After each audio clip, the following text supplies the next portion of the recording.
Hello everybody and welcome to this video.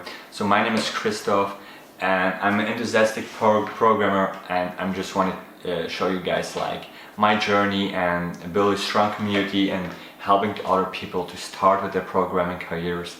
So in this video I just want to show you guys like how you can create like an easy login system by building an API in C#, a very basic API, how you can make those connections with your database. So we're going to use MySQL servers as database with the SQL language. It's going to be very easy. We're not diving too deep into the database, but we're going to focusing on the login.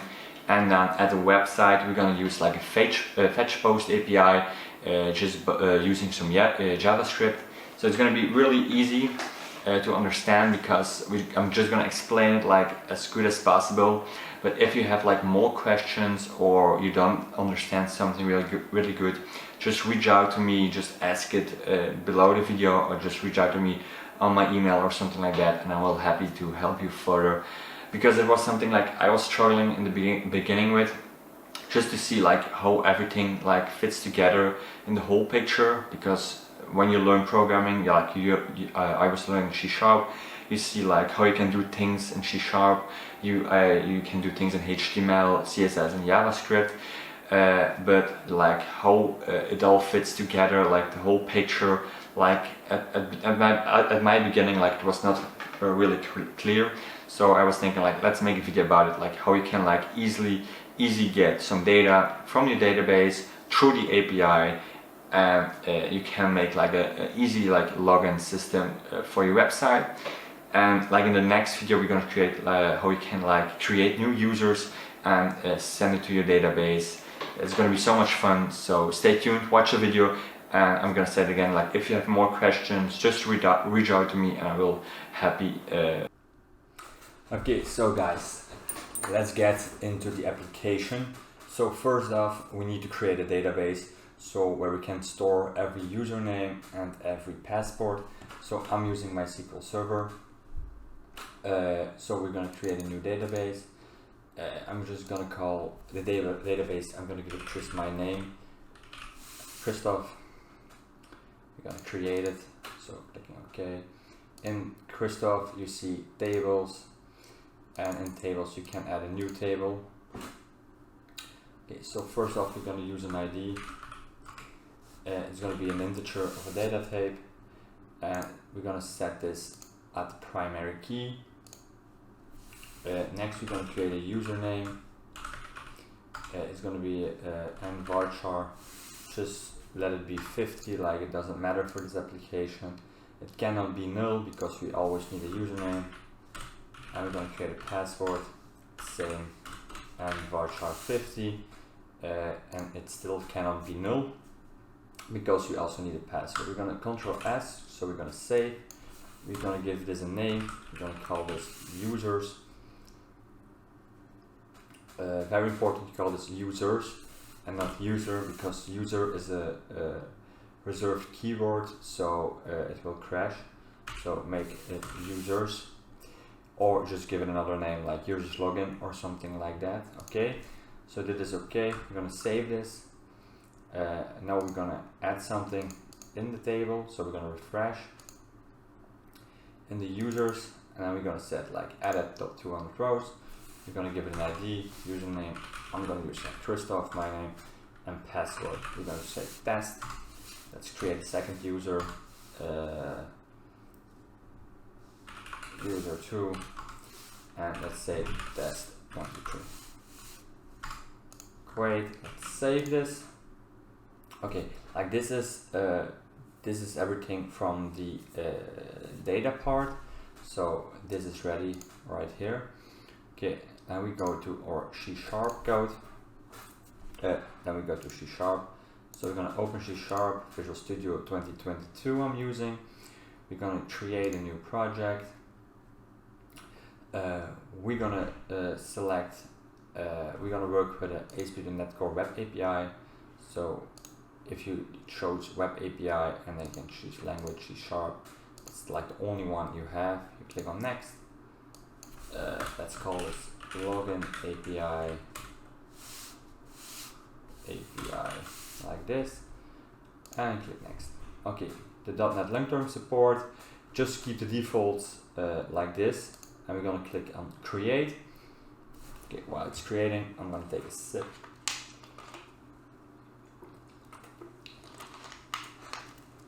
Okay, so like this is the API. So before you do anything, it's really important to install the right packages, because otherwise the program is not gonna run. And I always do it at the start, because otherwise if you forget it, it's so easy to forget, and it's really important. So the new newtons of JSON you need, install just the latest version, and you also need like the cores. So for enabling like cross platform, so in Microsoft ASP.NET Core course, you select the first one, also just the latest version, and you accept, and you let it install. Great, that are the packages. Now, like one important thing for the when you install the course is you need to go to program here. Sorry, you can close like the overview. Let's see for a sec, save.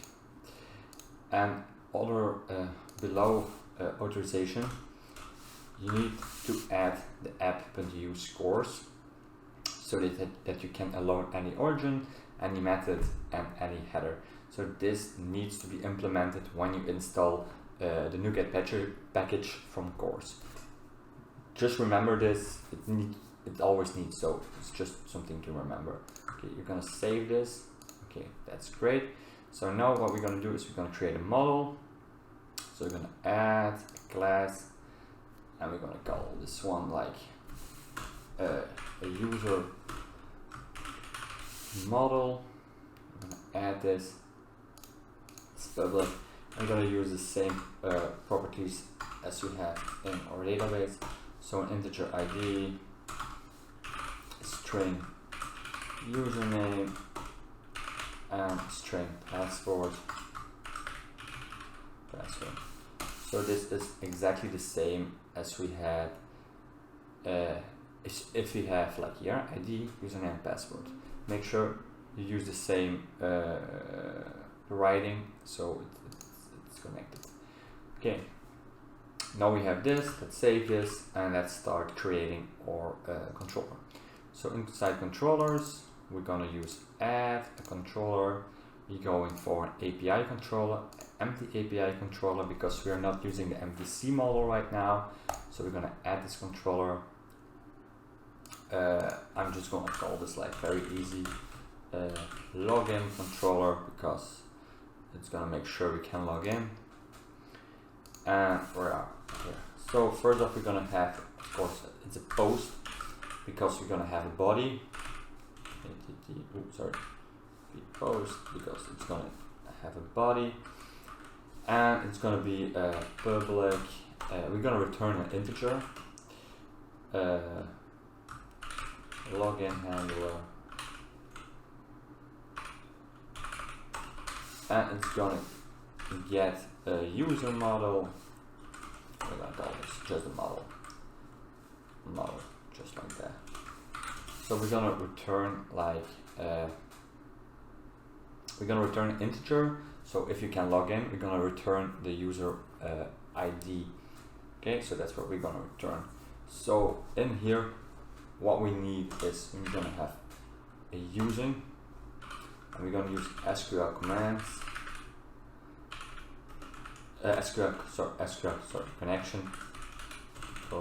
Connection, control dot, and install package. SQL connection, con is new SQL connection, and in this one we need to give a string. Okay, so we're gonna need a server. We're gonna need a database.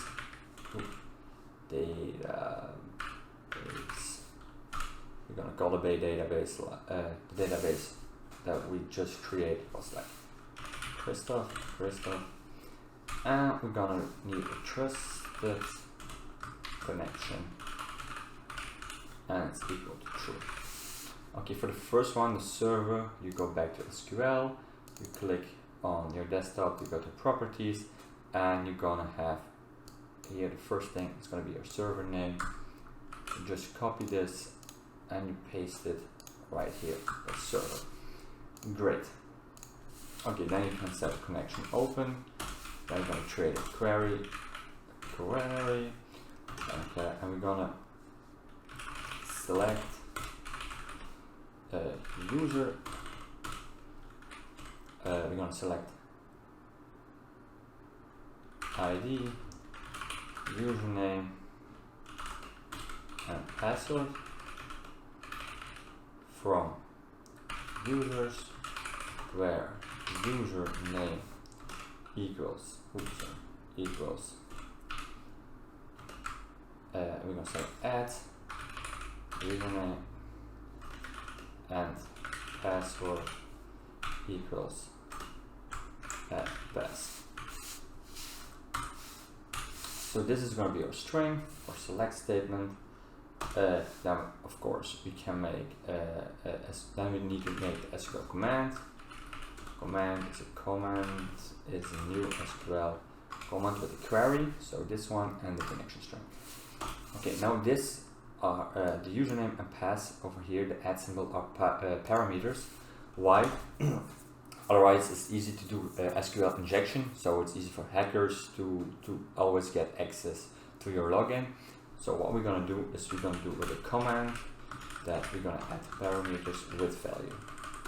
So now we can easily say like add username, and it's gonna be like the model.username. I'm gonna do the same with the password. So that's key value. So the key is in this one, pass, and the value is model.password. It's like just as easy as that. And then we're gonna do command. We're gonna use SQL data reader, so SQL reader,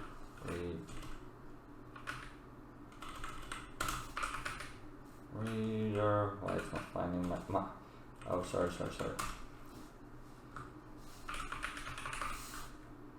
SQL data reader, so reader is command.execute reader, and say while reader.read.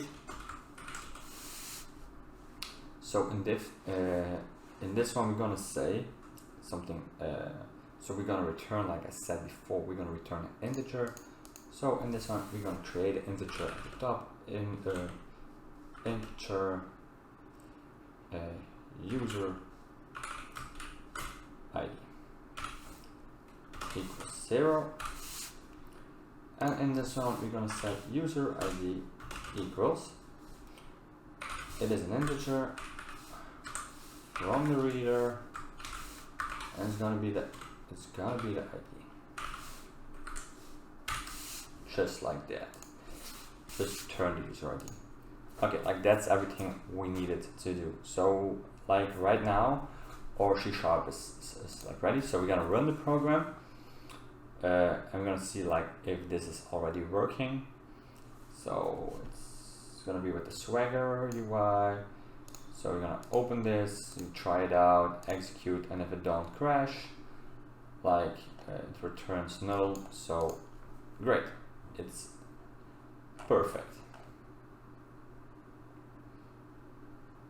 It works, nice. So now we have like our database is ready.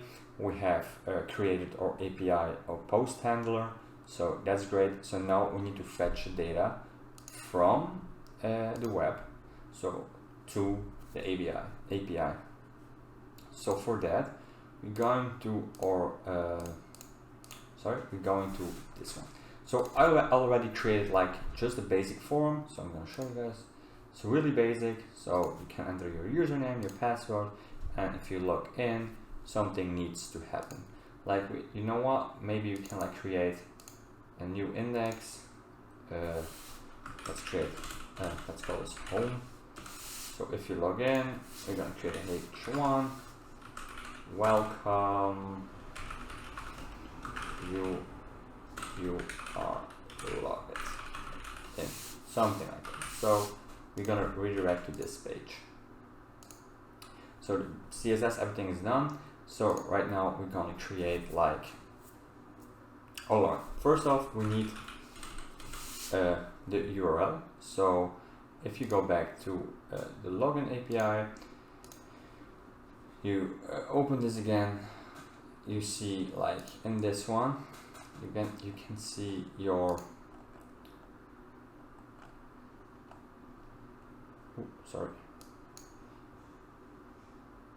your local host 7079 Swagger. Like that is the thing you're gonna need.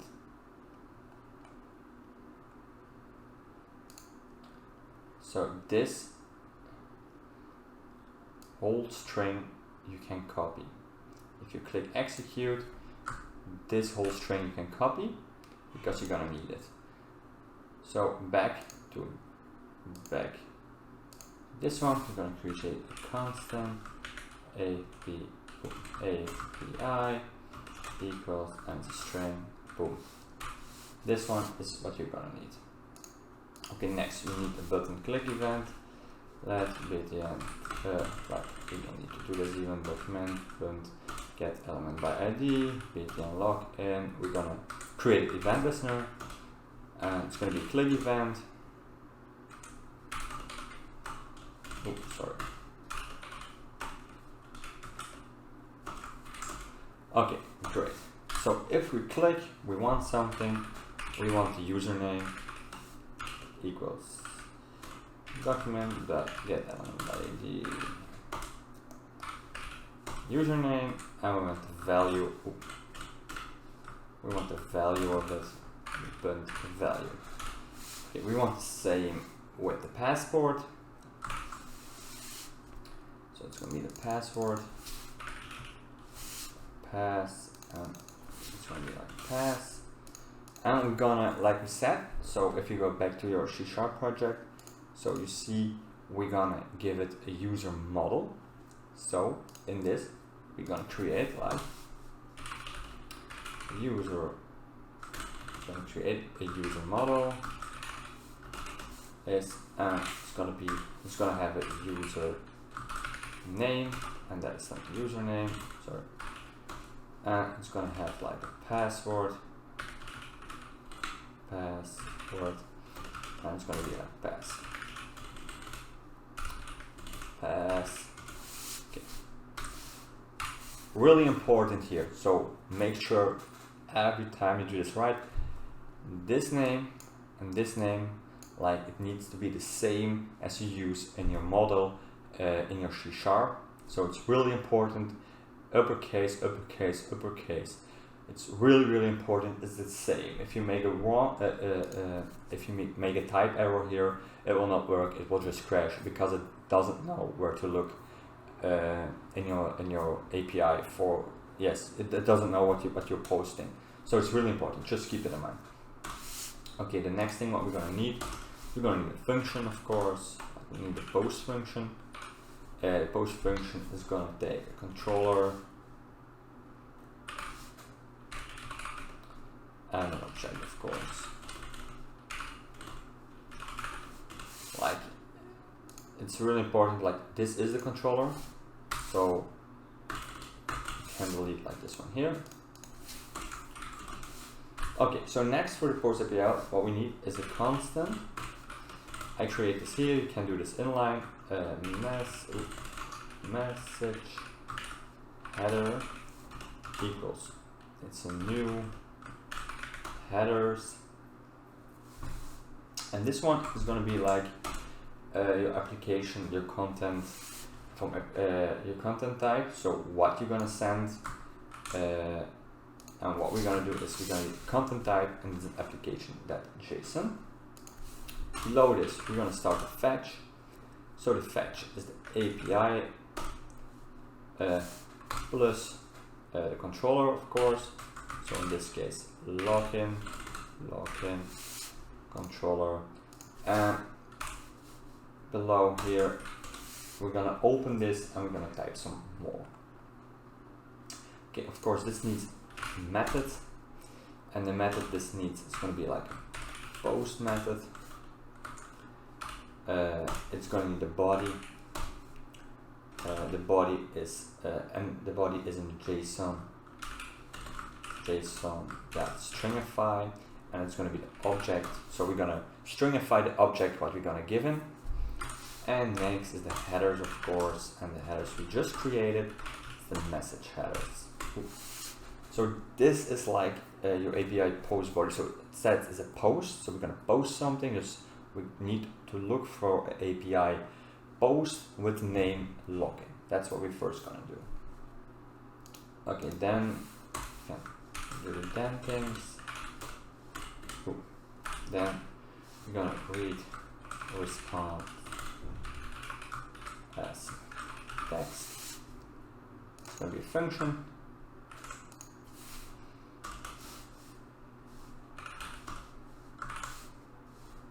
It's going to have a response as parameter, and it's going to do like return. We're going to return, of course, the response, then text. Boom. Okay, so it's a response on text, then you can like log the result. We're gonna log the result. Let's say we're gonna log the result. Log result. So you can see like what we are getting. So log result, copy this. We're gonna create a new function. So v, it's gonna also have a response. And we're just gonna log this. So this is nothing special. It's gonna say like console.log. And on the response, so now we just can see like what data we are getting back from the API. It's just easy if you have an error to see like what we're getting, and also very important, return the response. It's just really important to return the response.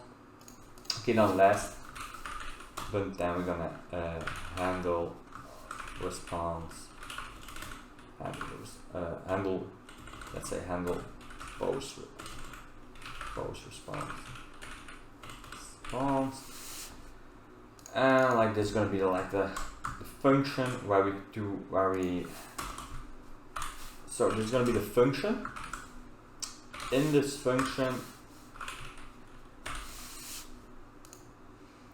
function we're going to say like if the response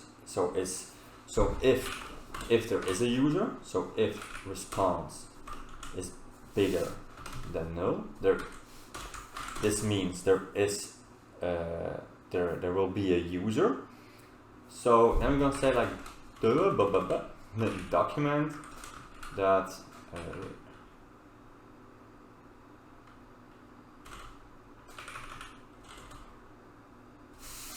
so then we're gonna say like we're gonna say an alert for a second and say login, and else we're gonna say alert login not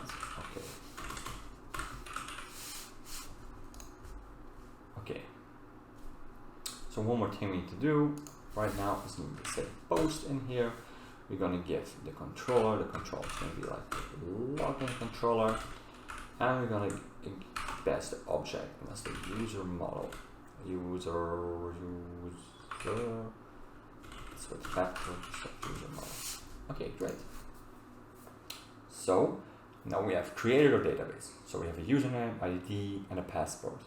We have created 2 accounts. Okay, next we have created the login API, so it can handle a post request. Next, we had just created a button click event with a post fetch. So normally, I say normally, if you now watch this, we're gonna do this, we're gonna do this, go to the console, first gonna watch if there are no errors, and we're gonna say Christoph, and we're gonna say like test, we're gonna press login, and login. We're gonna say a wrong passport, like blah blah blah blah, login not okay. So it works. So now you see like how easy it is, like to create a login handler. So if you want to say like